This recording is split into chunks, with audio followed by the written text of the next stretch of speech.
Hari igihe ushobora gusanga umuntu muri kariyeri runaka, ugasanga umuntu abarizwa mu bintu, urugero niko kazi ke ka buri munsi, ariko abikora kugira ngo abone amafaranga, abikora kuko ari akazi, ku buryo umusobanuje uti uretse ubundi kuba ukora biriya bintu nk'akazi kugira ngo ubone amafaranga, ubundi biriya bintu bikora bite, imva n'imvano yabyo ni iyihe? Uwo muntu akaba atabona icyo agusubiza. Hari n'abandi bantu baba bazi ibintu runaka, bazi imva n'imvano yabyo, banabizi neza kurusha ababibamo cyangwa se abo bitunze, ariko ugasanga ntibabibamo. Nguhaye urugero rwumvikana neza, ushobora gusanga utazi icyatumye cryptocurrency ibaho, kandi wirirwa umayininga, uba mu isi ya cryptocurrency buri munsi, uri umusubscriber wanjye kuko uba mu isi ya cryptocurrency. Wakubaza uko wisanze kuri iyi YouTube channel yacu, ushobora kuba wasanga atari ibintu wigeze ugira mu ntego zawe, utazi nuko byaje, utapfa kubisobanura neza, gusa wenda uzi uko byagenze ariko ntago ari plan zawe. None ni gute cryptocurrency yabayeho? Ni iki cyatumye cryptocurrency ivuka? Yavutse byari byagenze gute? Gusa ugiye kureba inkomoko cyangwa se amavu n'amavuko ya cryptocurrency, nago ugomba kureka kureba amateka ya Bitcoin, bitewe nuko cryptocurrency yose aho iva ikagera yubakiye kuri Bitcoin. None Bitcoin yabayeho gute? Ni gute twisanze aha hantu? Ni gute twisanze dukora ibi biganiro guys, nawe ukaba warisanze uri umusubscriber wacu? Izi za Binance, za Pi n'izindi crypto coin zose uzi twirirwa tumayininga zaturutse hehe? Reka tubirebe. Mu mwaka w'ibihumbi 2008 Leta Zunze Ubumwe za Amerika cyangwa amabanki yo muri Leta Zunze Ubumwe za Amerika mu mwaka w'ibihumbi 2008 yatangaga keredi cyangwa inguzanyo ku baturage. Iyo nguzanyo yitwaga subprime mortgage. Yabaga ari inguzanyo cyangwa se bwabaga ari uburyo amabanki yo muri Leta Zunze Ubumwe za Amerika yishingira abaturage cyangwa afata amafaranga akayaha abaturage bakayashora muri real estate. Real estate ni ibintu bijyanye n'amazu, niyo mpamvu iyo nguzanyo yitwaga subprime mortgage. Gusa ariko nyuma gato haje kuvuka ikibazo gikomeye cyane, bitewe nuko abantu benshi bumvaga ko gushora mu bintu bya real estate bizakomeza kunguka, ariko abantu benshi bitewe nuko babishoyemo mu gihe kimwe byatumye real estate zihomba, ugasanga inzu nta gaciro zifite bitewe nuko abantu bashoyemo cyane, abantu bagiye mu bintu ku bwinshi bitakaza agaciro. Bityo amabanki yo muri Leta Zunze Ubumwe za Amerika yarahombye amenshi. Kandi iyo banki yahombye, burya iyo banki nta mafaranga iri kwinjiza, kiba ikibazo gikomeye cyane ku bukungu bw'igihugu.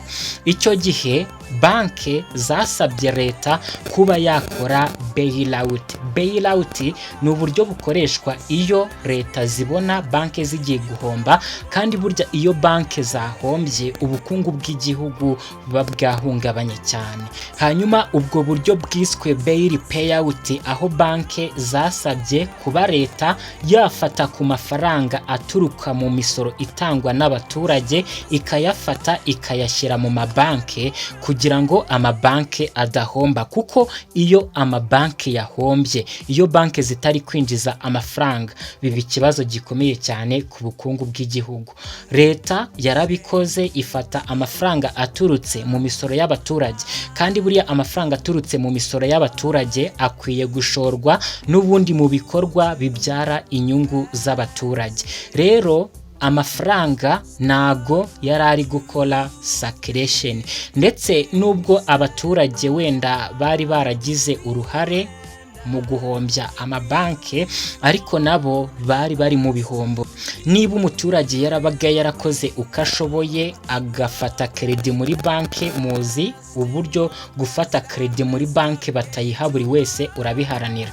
Umuturage ashyizemo imbaraga ze zose kugira ngo abone credit muri banke ashore muri real estate, ariko real estate zihombe ku mpamvu zitamuturutseho ndetse bibe ikibazo cya rusange. Birumvikana ko umuturage yarahombye, banke irahomba, ariko n'umuturage nta ruhare yabigizemo. Ariko ikintu cyabaye kibi cyane ni ya bail payout, aho leta yafashe amafaranga yaturutse mu misoro y'abaturage, aho kugira ngo ya mafaranga ashorwe n'ubundi mu bikorwa bibyara inyungu rusange, aragenda ajya muri banke. Ndetse icyo gihe nta muturage wari wemerewe kongera kujya gusaba credit muri banke. Ntabwo byari byoroshye bitewe nuko hari abaturage benshi bari bafite imyenda ya banke. Ariko nyine ikintu cyaje kuba kibi cyane naringiye kukubwira nuko banke zo zavuye mu bihombo bitewe nuko leta zafashe imisoro iri guturuka mu baturage ziragenda ziyishyira mu mabanke kugira ngo amabanke adahomba, bitewe nuko iyo banke yahombye ubukungu bw'igihugu buba bwamaze kwangirika. Niyo mpamvu leta zikoresha uko zishoboye kugira ngo banke zitabura amafaranga. Banke ziba zigomba gusohora amafaranga, ariko icy'ingenzi cyane banke ziba zikeneye ko amafaranga aza. Rero muri uwo mwaka w'2009 birumvikana ko habayeho ikibazo cy'ihungabana ry'ubukungu ku isi yose. Buriya iyo ikibazo kibaye muri Amerika kigira ingaruka ku isi yose, sinzi niba ibyo bintu ubizi neza. Ubukungu bwa Amerika buramutse buhungabanye, byanze bikunze ubukungu bw'isi yose bwahungabana. Ngira ngo mujya mubona ko ibintu mu Rwanda byarahenze bitewe nuko intambara ya Ukraine n'Uburusiya yanze kurangira. Ni nako rero iyo ubukungu bwa Amerika bwahungabanye, byanze bikunze ubukungu bw'isi yose buba bwahungabanye. Niyo mpamvu icyo kibazo cyiswe the World Economic Crisis of 2008. Ikibazo navugaga gikomeye cyabayeho rero, ari nacyo cyatumye cryptocurrency ivuka, ari nacyo cyatumye Bitcoin ivuka, nuko leta zavanye amabanke mu bihombo hakoreshejwe bwa buryo bwitwa bail payout, ariko umuturage we still yagumye mu bihombo. Muzi uburyo bisaba imbaraga kugira ngo banke iguhe credit, none ufashe credit muri banke warigomwe byinshi, uri kwizigama kugira ngo ube eligible yo kuba wabona credit. Byongeye iya ari credit yo gushora mu bintu by'inyubako, credit z'inzu, ntago bapfa kuzitanga gusa, hari ibintu bikomeye bagenderaho. Umuntu rero afashe credit ashoye mu bintu by'inyubako, inyubako zirahombye, banki irahombye, wenda banki leta yikoreye recovery mu mafaranga aturutse mu misoro y'abaturage, ariko still wa muturage aracyari mu bihombo kuko yashoye mu bintu by'inyubako kandi byatakaje agaciro. Nta muntu wemerewe kongera kujya gusaba credit muri banki. Nutugeze kuri banki iradutwara, cyangwa nutwo banki ibona ufite ubwishyu banki iri kubona wabasha kubona irabutwara. Abaturage bakomeje kujya mu bihombo cyane. Uretse n'icyo kibazo cya the World Economic Crisis, mubizi neza ko iyo ufite amafaranga kuri banki, urugero ni nka miliyoni 100 ufite kuri banki, ntabwo uba uzigenzura 100%. Hari umuntu uba ushobora kuba yaza akayafata, hari umuntu ushobora kuyafunga cyangwa akayaboroka ku buryo ushobora kuyakenera icyarimwe, bakakubwira bati no, ntabwo rero aya mafaranga uri buyabone, nuyatwara abandi biragenda gute, cyangwa nuyajyana yose nibiri bube byiza, bakaguha make. Nta bwisanzure bwari buhari ku mafaranga y'umuntu yigengaho. Icyo nicyo cyatumye rero havuka umugabo witwa Satoshi Nakamoto. Satoshi Nakamoto nta muntu uzi igihugu akomokamo, nta muntu uzi aho avuka, nta muntu uzi niba ari umuntu umwe, niba ari abantu benshi. Icyo tuzi nuko yarazi ikibazo cy'amafaranga cyariho icyo gihe ndetse ashaka kugikemura. Satoshi Nakamoto yasohoye inyandiko zifite amapaje 9. Izo nyandiko zifite amapaje 9, ayo mapaje 9 cyangwa ayo mategeko yari ari muri iyo nyandiko yiswe The Bitcoin White Paper, niyo mategeko dukurikiza uyu munsi muri cryptocurrency. Iyo ugiye kugura USDT kuri Binance cyangwa se kuzigurisha, bigusaba kuba uzifiteho. Uragenda ugakora order, wakora order, systeme ihita ifata za USDT igasa nk'izibitse, ntabwo uba wemerewe kugira ikindi wazikoresha mu gihe wakoze order. Iyo wa muntu yabonye wakoze order, wa muntu uba waselectinze, ubwo ndi kuvuga abantu muzi kugura no kugurisha USDT, amategeko dukurikiza niyo yarari mu nyandiko zari ziri ku mapaje 9. Uwo mugabo bivugwa ko ngo yitwa Satoshi Nakamoto, gusa nta muntu muzi, gusa icyo tuzi nuko yashakaga gufasha cyangwa se gukemura ikibazo cy'amafaranga cyariho, ari nacyo cyatumye cryptocurrency ivuka, nacyo cyatumye Bitcoin ivuka. Rero narindimo ngira ni iyo nyandiko cyangwa izo nyandiko z'amapaje 9, amategeko n'amabwiriza yarazanditseho, niyo dukurikiza, niyo mategeko agenga cryptocurrency. Iyo ugiye kugurisha USDT zawe kuri Binance, ni rwo rugero twariho, ukora order, uragenda ugakora order, systeme ihita ifata za USDT zawe igasa nk'izifunze ukuntu, ku buryo nta kindi kintu wemerewe kuba wazikoresha.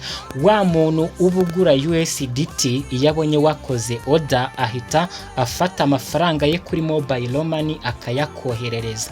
Birumvikana icyo nicyo kintu cyatumye cryptocurrency ivuka.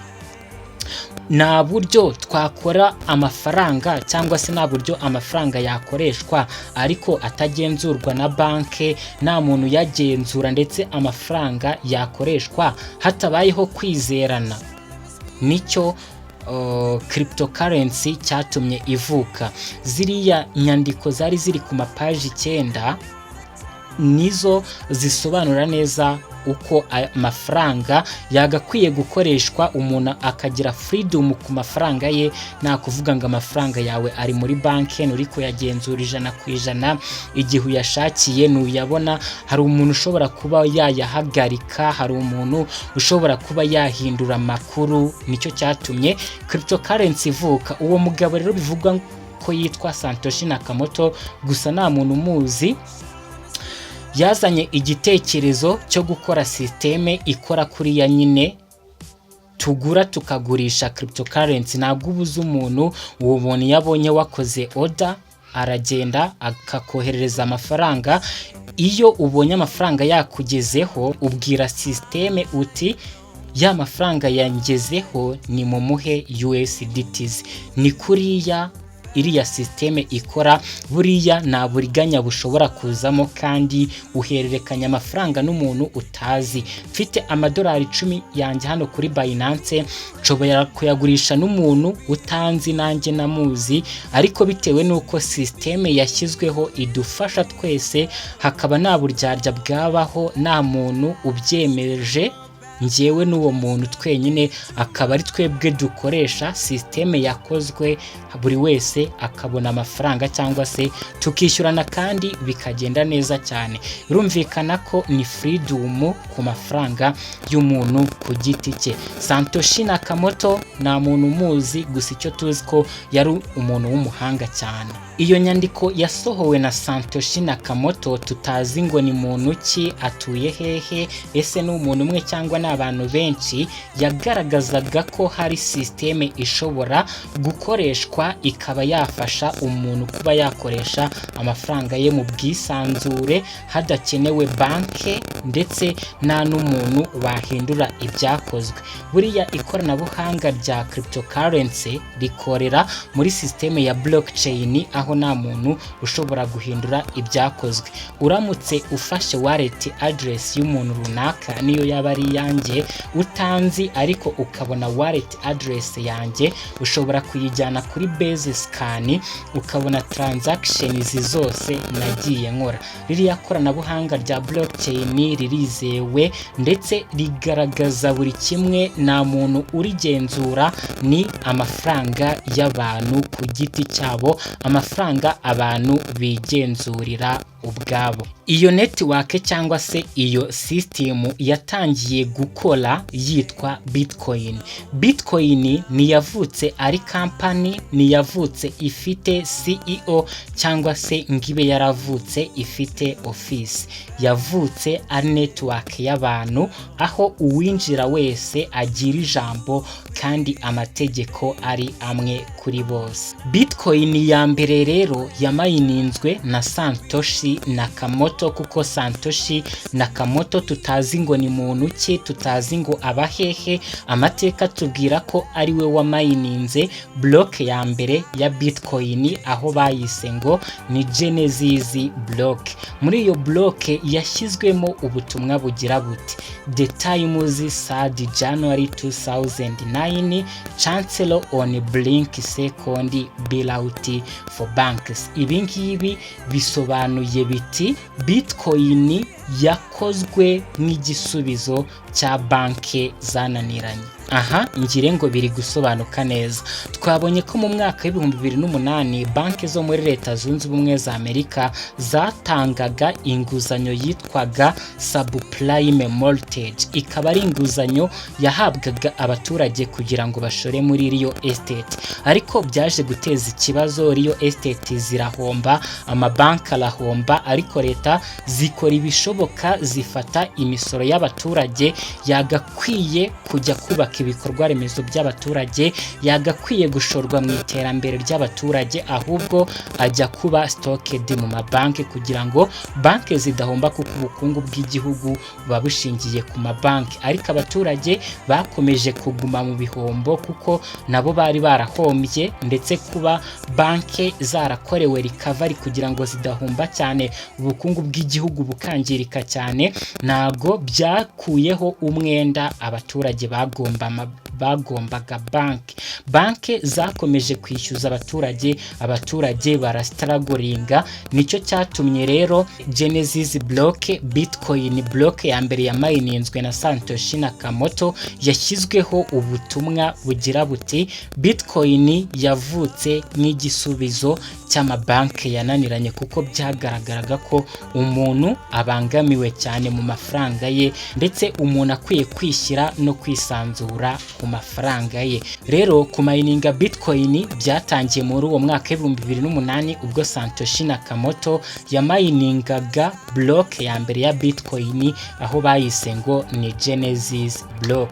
Mining ni uburyo Bitcoin cyazivuka. Hari crypto mining zitandukanye, ariko by'umwihariko iyo tuvuze mining ya Bitcoin itandukanye n'izindi mining zose waba usanzwe uzi, bitewe nuko cryptocurrency yose yubakiye kuri Bitcoin. Buriya abantu ba mininga Bitcoin bubahwe cyane, kuko kumayininga Bitcoin cyangwa se uburyo Bitcoin zivukamo ni ibikorwa aho abantu bohereza transactions, abandi bakemeza izo transactions. Abantu bohereza transactions, ariko hakaba hari n'ikindi gice cy'abantu bitwa abaminers. Abaminers nibo bemeza izo transactions, nibo basolvinga mathematical equations. Ubwo ndavuga abantu ba mininga Bitcoin. Buriya ku mininga Bitcoin birahenze, bisaba umuriro w'amashanyarazi mwinshi, bisaba computer zifite ubushobozi, ariko by'umwihariko abaminers abemeza izo transactions babona Bitcoin nk'ibihembo. Ndetse ikintu twakongeraho nuko buriya nahoze ngira ni abantu ba mininga Bitcoin bubahwe. Buriya ziriya transactions abantu bohereza hanyuma abaminers bakazemeza, icyo kintu nicyo gituma network ya blockchain iri strong. Nshobora kuba nakibaza ni igihe mining ya Bitcoin izaba yararangiye, ni iki kizatuma systeme ya blockchain ikomeza gukomera? Ntago mbizi, gusa wasanga uburyo bakoramo mining baba bari kubaka systeme ishobora no kuzaba ikora, cyangwa se ishobora no kuzaba ituma ikoranabuhanga rya blockchain cyangwa se network ya blockchain ikomeza kuba strong, nubwo mining ishobora kuba yararangiye. byarangiye, reka tubitegereze tuzareba. Gusa ariko ikindi kintu ukwiye kumenya nuko Bitcoin nta muntu uyicunga. Bitcoin ni igenzurwa na banki. Bitcoin ni amafaranga agenzurwa n'abantu ubwabo bohererezanya uko babishatse, igihe babishakiye, uko babyifuza, mu ngano batekereza. Bitcoin ifite umubare ntarengwa.